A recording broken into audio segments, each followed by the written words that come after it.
دجال کی آمد۔ قرب قیامت کی 10 بڑی علامات میں سے ایک علامت دجال کا ظاہر ہونا بھی ہے۔ ناظرین اکرام، اگر آپ اس چینل پر پہلی دفعہ آئے ہیں تو سچی اور سبق آموز کہانیوں کے لیے چینل کو سبسکرائب ضرور کیجیے گا۔ آپ کی محبت کا بہت شکریہ۔ دجال کا فتنہ تاریخ انسانی کی ابتدا سے لے کر انتہا تک کے تمام فتنوں سے بڑا اور خطرناک فتنہ ہے، جس کی بڑائی اور شدت کا اندازہ اس بات سے بھی لگایا جا سکتا ہے کہ ہر ایک نبی علیہ الصلوۃ والسلام نے اپنی اپنی امت کو دجال کا فتنہ سے ڈرایا۔ دجال کا معنی ہے بہت زیادہ جھوٹا شخص، کیونکہ دجال بھی حق کے ساتھ باطل کو ملا کر جھوٹ بولے گا، اس لیے اسے دجال کہا گیا ہے۔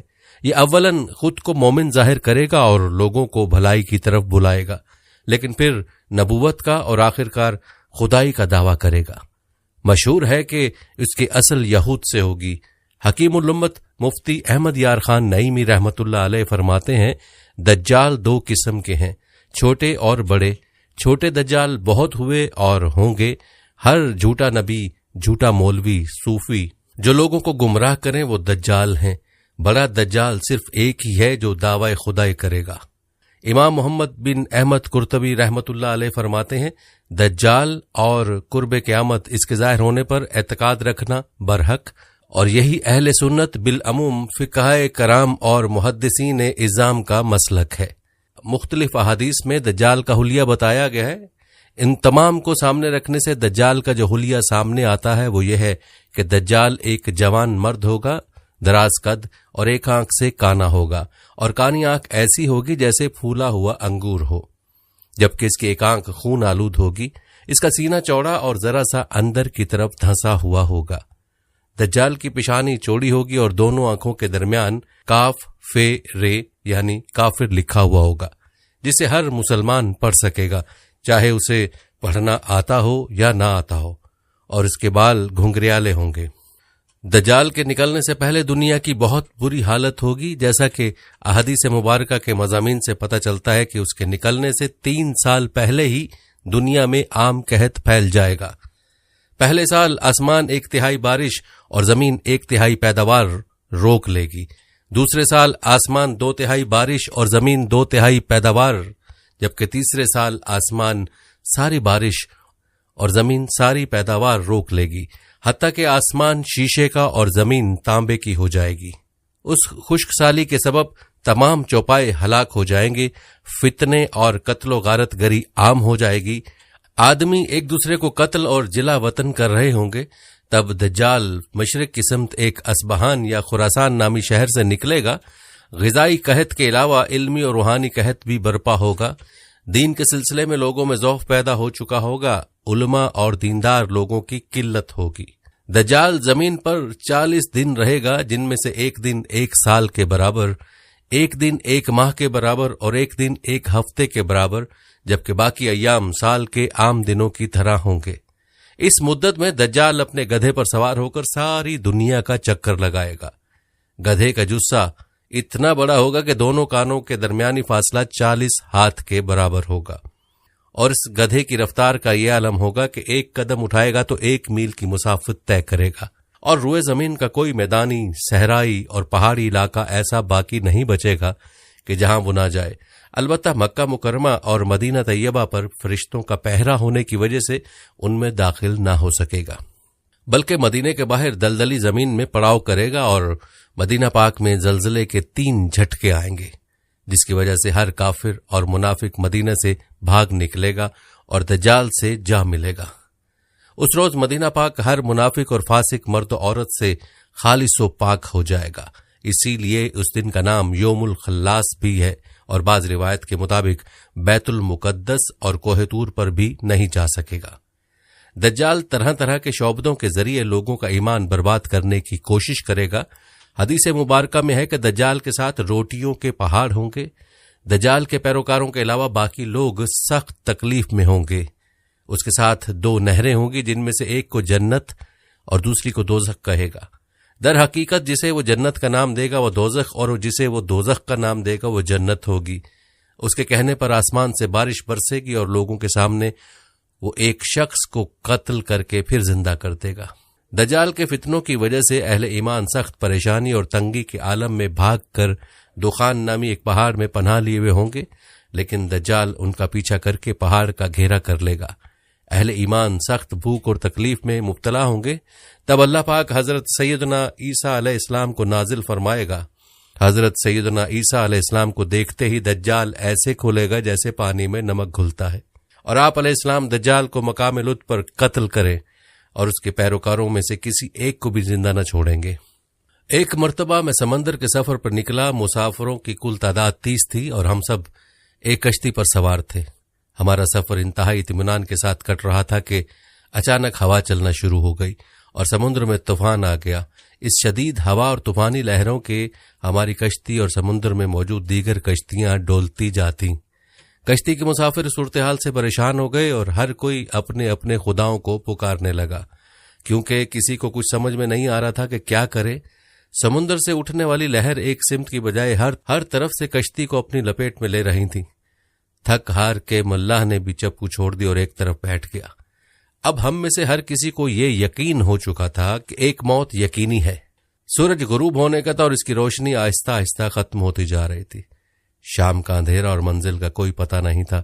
یہ بھی خبر نہ تھی کہ کشتی کس سمت میں جا رہی ہے اور سمندر کی لہریں اب کب تک کشتی کو سلامت رہنے دیں گی۔ اس خوف و ہراس کی حالت میں رات گزر گئی اور صبح کی ہلکی ہلکی روشنی پھیلنے سے ہر طرف اجالا ہی اجالا ہو گیا۔ کشتی کے رات بھر ہچکولے کھانے کے بعد کسی کو کچھ خبر نہ تھی کہ ہم کہاں پہنچ گئے۔ پھر اگلا دن بھی اسی کیفیت میں گزرا اور پھر اسی طرح رات کے بعد دن اور دن کے بعد رات آتی گئی اور ہماری کشتی کو سمندر میں پھنسے ہوئے پورے 30 دن گزر گئے۔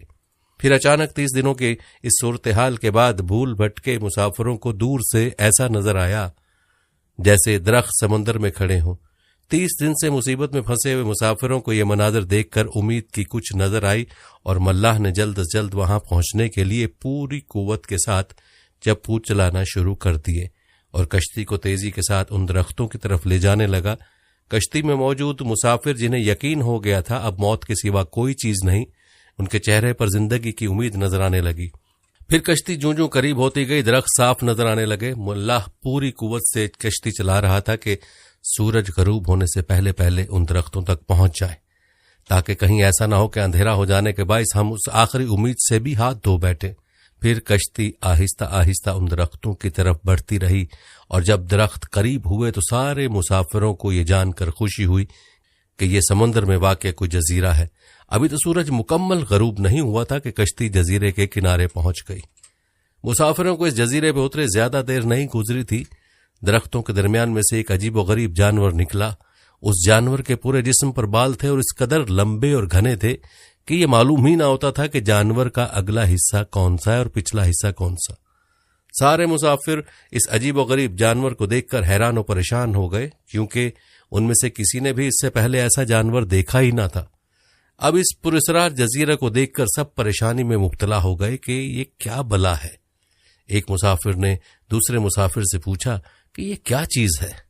جانور نے مسافر کی یہ بات سن لی اور مسافر کے جواب سے پہلے جانور خود بولا، میں جاسوس ہوں۔ جانور کے انسانوں کی طرح گفتگو کرنے سے تمام مسافر مزید پریشان ہو گئے، کیونکہ آج تک انہوں نے کسی جانور کو انسانی زبان میں بولتے نہیں دیکھا تھا، نہ سنا تھا۔ چنانچہ سب یہ سمجھنے لگے کہ ہو نہ ہو یہ کوئی جن ہے اور ہمارے سامنے آ گیا ہے۔ تمہاری جاسوسی کا مقصد کیا ہے اور تم کس کے لیے جاسوسی کرتے ہو؟ ایک مسافر نے ہمت کر کے اس سے پوچھا۔ میں جس کے لیے جاسوسی کرتا ہوں اسے تم سے ملنے کا بے حد شوق ہے، وہ تم سے باتیں کرنا چاہتا ہے، لہٰذا تم میرے ساتھ چلو۔ یہ سن کر تمام مسافر حیران پریشان چپ چاپ اس کے پیچھے ہو لیے۔ وہ عجیب و غریب جانور درختوں کے درمیان راستے سے ہوتا ایک پرانے محل کے سامنے جا کر کھڑا ہوا۔ محل کو چاروں طرف سے بلند و بالا درختوں نے گھیر رکھا تھا۔ مسافروں نے وہاں پہنچ کر پریشان نظروں سے اس کی طرف دیکھا اور پھر جانور کی طرف سوالیہ نظروں سے دیکھنے لگے۔ جانور پھر آگے چلا اور سب مسافروں کو ایک بڑے دروازے سے گزارتے ہوئے محل کے اندر لے گیا۔ محل کے اندر داخل ہوتے ہوئے سب نے دیکھا ایک بہت بڑا شخص زنجیروں میں جکڑا ہوا تھا اور رہائی کے لیے کوشش کر رہا تھا۔ ہم نے اس سے پہلے اتنے بڑے قداور اور اتنے زیادہ روب والا شخص کبھی نہیں دیکھا تھا۔ ایک مسافر نے ہمت کر کے پوچھا تم کون ہو؟ میں کیا ہوں اور کون ہوں یہ تو تم جان ہی لوگے، پہلے یہ بتاؤ تم کون ہو؟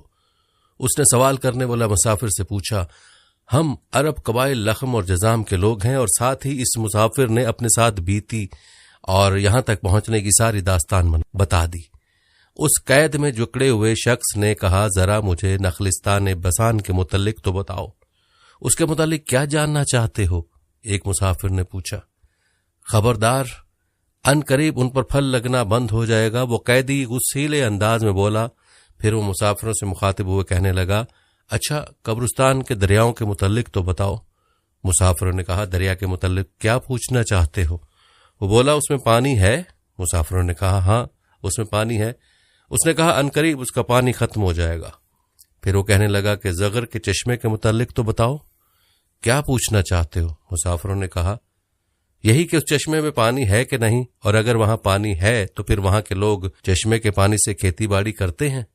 پھر وہ پوچھنے لگا اچھا مجھے یہ بتاؤ کہ امیوں کے نبی محمد کے بارے میں تو بتاؤ۔ مسافروں نے جواب دیا انہوں نے مکہ سے اپنی دعوت کا اعلان کیا اور اب وہ مکہ سے نکل کر یثرب میں موجود ہیں۔ کیا وہ عرب کے لوگوں کے ساتھ کوئی لڑائی لڑے؟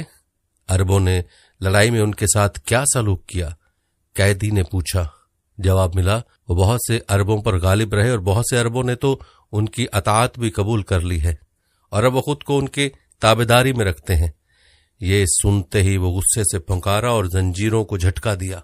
پھر مسافروں کو مخاطب کر کے بولا میں اب تم کو خود سے متعلق بتاتا ہوں کہ میں دجال ہوں، اور تمہاری باتوں سے معلوم ہوتا ہے کہ مجھے یہاں سے نکلنے کی اجازت ملے گی۔ میں پھر اس جزیرے سے نکلوں گا اور 40 دن میں ساری دنیا گھوموں گا۔ دنیا کی کوئی بستی اور گاؤں ایسا نہیں ہوگا جہاں سے میرا گزرنا ہو۔ ہاں مکہ اور مدینہ میں جانا میرے بس سے باہر ہے، مجھے وہاں جانے کی اجازت نہیں۔ میں ان دونوں شہروں میں جانے کی کوشش بھی کروں گا تو فرشتے میرے سامنے رکاوٹ بن جائیں گے، ان کے ہاتھوں میں تلواریں ہوں گی اور وہ مجھ سے لڑیں گے۔ یہ داستان ہمیں ایک صحابی نے سنائی جو اسلام قبول کرنے سے پہلے عیسائی تھے۔ یہ عجیب و غریب سا واقعہ دیکھنے کے بعد وہ آپ صلی اللہ علیہ وآلہ وسلم کی خدمت میں حاضر ہو کر مسلمان ہو گئے۔ ناظرین اکرام، اگر آپ اس چینل پر پہلی دفعہ آئے ہیں تو سچی اور سبق آموز کہانیوں کے لیے چینل کو سبسکرائب ضرور کیجیے گا۔ آپ کی محبت کا بہت